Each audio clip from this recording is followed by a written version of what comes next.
working our way slowly through How to Read a Book, The Classic Guide to Intelligent Reading by Mortimer J. Adler and Charles Van Doren. Today, we're getting ready to move on to Analytical Reading. Are you ready for this? Here we go.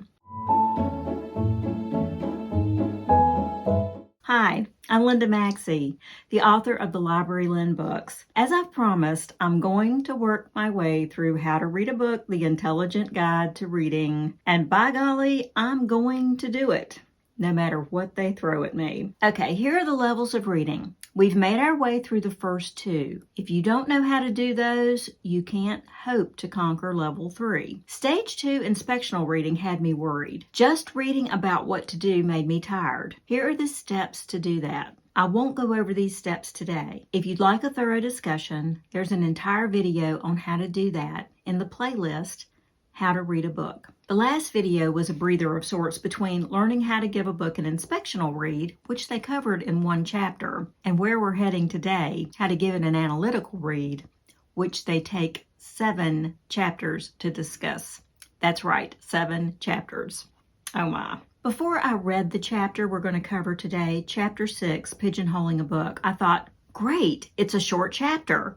And how hard could that possibly be? My next video will cover 2 chapters. After I started reading this chapter, y'all, I was almost in tears of frustration. How hard could it be to decide what category to place a book in? Well, it depends on how hard the books you're reading are. And they don't pussyfoot around with this. They go straight to the top of difficulty mountain with their examples. My brain froze from the dizzying heights they had placed me on. I'm not going to do that to you. We're going to simplify this for no other reason than it will keep me sane. Okay, point 1. You have to understand the kind of book you're reading before you can understand what it says. That's obvious, right? And like I said, how hard could that be? If you want to know how hard it can be, read this book. Turns out it can be plenty hard. As I said, I'm going to simplify it. While this applies to articles and chapters, they remind us that in this book, we're talking about how to understand books specifically. There are rules to reading analytically. I'm sure that's not a surprise if you've been watching these videos. They have rules and steps for everything. This chapter just covers the first rule for analytical reading, and here it is. Rule number 1. You must know what kind of book you are reading, and you should know this as early in the process as possible, preferably before you begin to read. One big division between fiction and expository writing, and yes, I know you were expecting me to say nonfiction instead of expository writing, but I'll get to that in a minute. All right, so the difference. Fiction is creative writing, while expository writing is meant to explain something about reality. They say novels, plays, epics, and lyric poetry is in a completely different category than exposition, and I think most of us understand that. But they muddy the waters here, as they do, by giving examples of novels like The Grapes of Wrath. Is this John Steinbeck work a complete work of fiction, a novel, or is it a sociological tract? It has elements of both. They're not saying it's not a novel, thank goodness. They're just demonstrating how things that should be obvious can get muddy. Now, expository writing is science, history, philosophical works, and things like that. They can be read just like fiction. I mean, some of them read like fiction. The example they give of this is The Universe and Dr. Einstein, which I have not read, but I'm assuming it's a pretty easy read. Now, you may be tempted, as I was, to just say that expository writing is nonfiction and be done with it.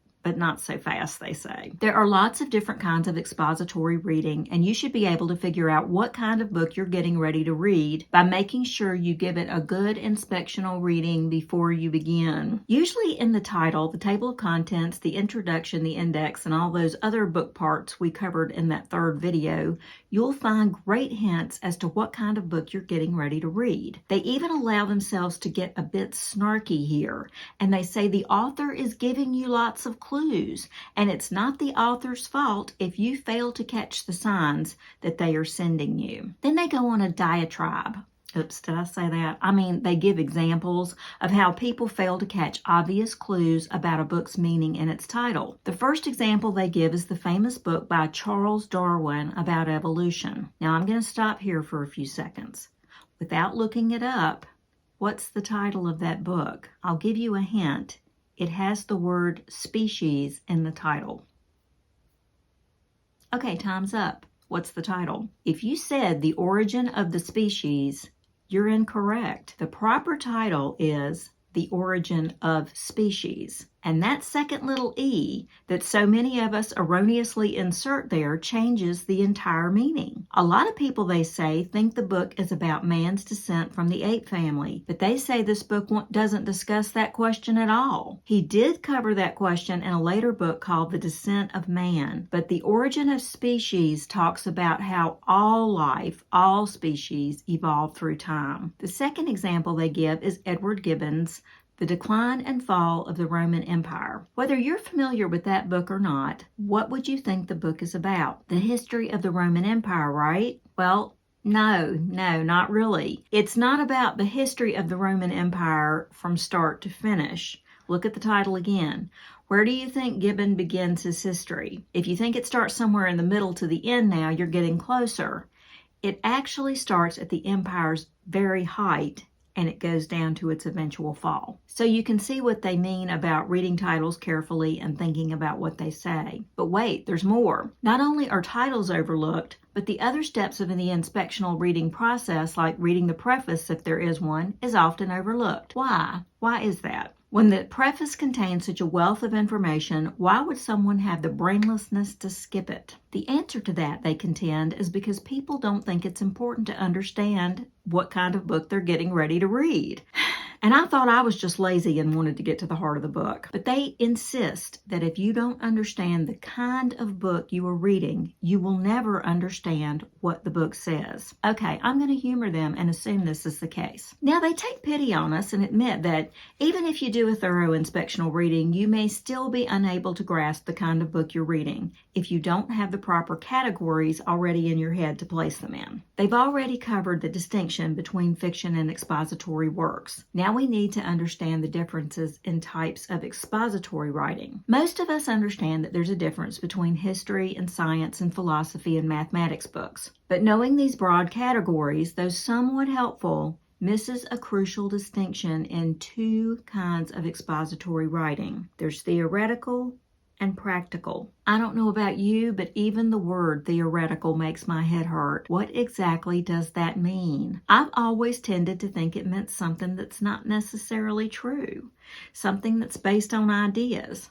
I'm not sure where I picked up that definition, but it's not entirely accurate, at least not the way they intend. They say for a book to be practical or useful, it must be based on knowledge. The pure knowledge that it's based on is theoretical knowledge. For instance, if you want to write a book on the chemistry involved in baking, you need to have a theoretical knowledge of the chemical principles involved. To them, theory just means knowledge upon which practical applications are based. Now, I've never taken a calculus class, but I do understand that a lot of engineering is based on calculus. To understand a practical work of applied calculus, you would need to understand the theory or theoretical knowledge involved in calculus. Does that make sense? To make any kind of knowledge useful, we have to convert it into rules of operation. So I guess that's why they rely so heavily on rules in this book. Put another way, here's a direct quote from page 66. Theoretical books teach you that something is the case. Practical books teach you how to do something you want to do or think you should do. So, I've already given you a hint, but what do you think about How to Read a Book, the Classic Guide to Intelligent Reading? Is it theoretical or practical? It's practical. A theoretical book would talk about the mechanisms involved in understanding the words written on a page. This book tells you how to use the basics and apply them to a book to understand it better. Whether you agree with what a work says or not, if it purports to teach you how to do something, it's still a practical work. They use philosopher Immanuel Kant to illustrate. He wrote two books that they talk about. The first is The Critique of Pure Reason, and the second is The Critique of Practical Reason. If you have guessed the first is a theoretical work and the second is a practical work, good for you. In the first book, Kant discusses reality, what is, and how we know what is. It doesn't tell you how to apply what we know. The second book, in contrast, discusses how we should act and what we should spend our time doing based on what the first book says. He says most modern readers wouldn't agree with Kant's conclusions, but that doesn't mean it's not a practical book. It's a very practical book because it suggests a means of practice. Then they spend some time reminding us that the title of a book won't always tell you if a book is theoretical or practical. Sometimes the table of contents, the preface, and the index won't either. And in those cases, you need to go back and read the first and last paragraphs of chapters. You need to make sure you've read the introduction, the epilogue, and so on. They say it's worth your time if you want to understand the book. They do warn you to be suspicious. Some authors, they say, do not understand the difference between theoretical and practical, and they muddle things up. Okay, kinds of practical books. Traditionally, theoretical books were classified as history, science, or philosophy. History, they admit, is not difficult to discern. If it deals with events that happened in the past and covers them in rough chronological order, then it's history. If the word science appears in the title, it doesn't necessarily mean it's a science book. Science used broadly can refer to physics, geology, or psychology. And obviously all of those are very different. Metaphysics can be labeled as science, but it is philosophy and a very different thing from physics. Like science, philosophy books seek to uncover general truths about reality, but they employ different methods to arrive at different kinds of truth. If you're confused about whether a book is one of science or philosophy, they tell you to use this trick. If the examples and stories they give are part of an ordinary person's ordinary life, an everyday experience, it's likely philosophy. If it's not, it's likely science. Unless, of course, you're a scientist. There are always exceptions to everything. And to complicate things further, some works combine both philosophy and science, and the example they give is William James's Principles of Psychology, which I've never read. I've never read most of the books they talk about. I'll just be completely honest. Is it becoming increasingly clear that they're talking about reading difficult books? They're not talking about a work of popular science like Malcolm Gladwell's Outliers. You may be thinking to yourself at this point, okay, I get the difference.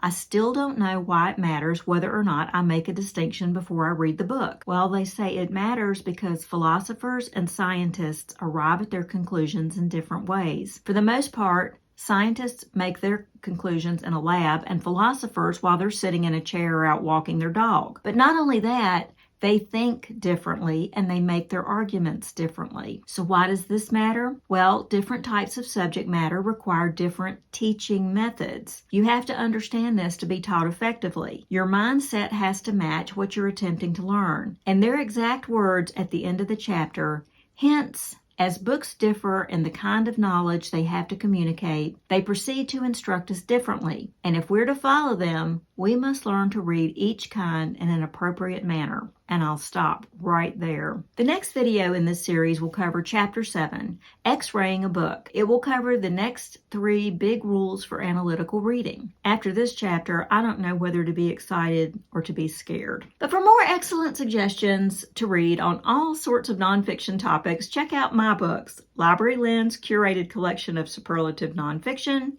and Library Lens Biographies, Autobiographies, and Memoirs. And until next time, happy reading!